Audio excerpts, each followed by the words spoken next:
Today I will show you that you are wasting by using chlorine in your pool, and just by avoiding the 3 mistakes I'm going to show you right now, you will save a ton in this chemical. Let's begin!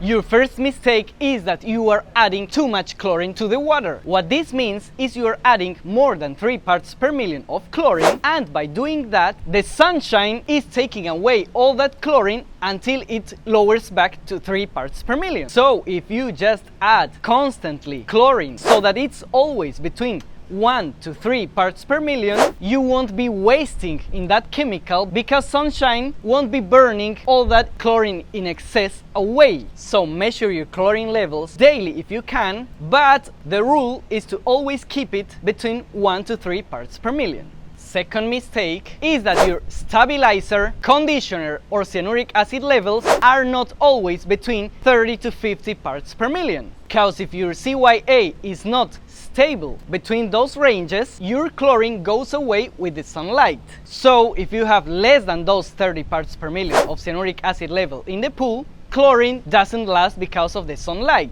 And if you have more than 50 parts per million of stabilizer, the chlorine won't be able to disinfect the water correctly. So even if you have a high level of chlorine, just by having a high level of cyanuric acid level 2, this chlorine will be locked up and won't be able to disinfect the water, and the result will be in a loss of disinfection. So it's important to always have between 30 to 50 parts per million of stabilizer level in the water so that chlorine lasts in the sun hours and it's also disinfecting the water. And the third and final mistake you could be doing is having a high or low pH. You should always have it between 7.2 to 7.6, because if your pH is above 7.6, the disinfection of the chlorine drops down a lot. So to give you an example, just by having a pH of 8.6 will result in just a 3% of the chlorine in the water disinfecting it. We will discuss why this happens in another video, but for now you need to know that just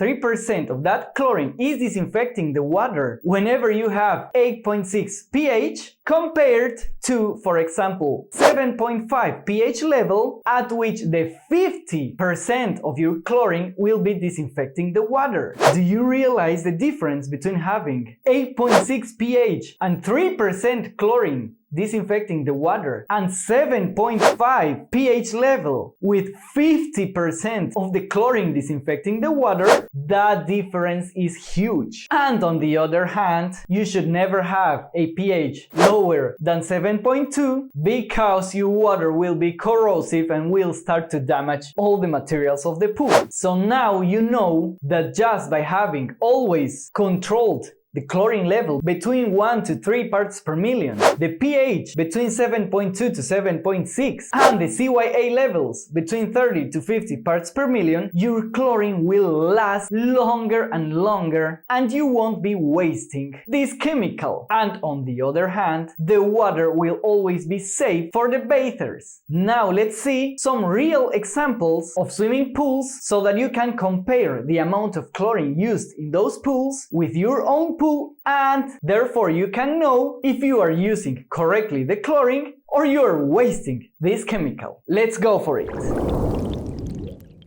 This one gets some 5 hours of sun a day. Always has from 30 to 50 parts per million of CYA. Capacity is some 15,000 gallons. Only 2 to 3 people bathe every week, which is very little. The temperature of the water this season of the year is very high, some 87 Fahrenheit degrees. In the other side, the depth is very deep, some 6 feet, and in this side we have barely 3.2 feet. So in the other side, the depth helps water resist the sun rays, and here it doesn't, so it is in kind of a balance. So this pool consumes about 1 part per million a day, being 400 grams trichlor a week. Let's go for the next one. this pool is covered the most of the year. It has 18,500 gallons of water. Obviously, no one bathes here whenever it is covered. And besides, it is almost all the time in about 80 Fahrenheit degrees. It does only consume 0.1 parts per million of chlorine a day, which means 0.7 parts per million a week, and sometimes even less than that. So this is why every time you can cover your pool, obviously if it doesn't affect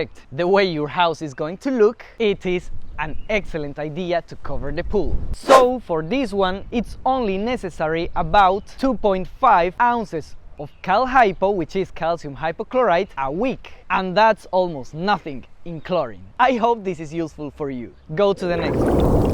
Okay, this pool has 3.4 feet in the shorter side and 5.9 feet in the deeper side. The temperature of the pool water is 82 Fahrenheit degrees. This is a 9,200 gallons of water pool. During the day, this pool receives from 5 to 6 hours of sun a day. Here swim maybe some 5 people tops every week. That means not even one bather a day. Obviously, this one has from 40 to 50 parts per million of cyanuric acid level.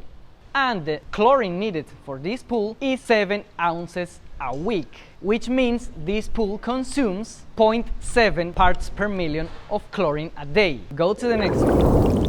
This swimming pool has about 9 hours of sun rays a day because, as you can see, there is nothing between the sun rays and the pool. It has an average depth of 3.5 feet. Here maybe 1 to 2 people a day bathe because this is only used on weekends by some 10 people. And the temperature during this season of the year of the water is about 88 Fahrenheit degrees. The average depth of this pool is 3.6 feet. So this pool needs some 500 grams of trichlor a week because this pool consumes some 2 parts per million of chlorine a day. And that's everything for this video. If you have any question or problem with your swimming pool, through the app Manage Your Pool, just by becoming a premium membership, which is very costless, you can ask me personally anything you need to know. See you soon in another video.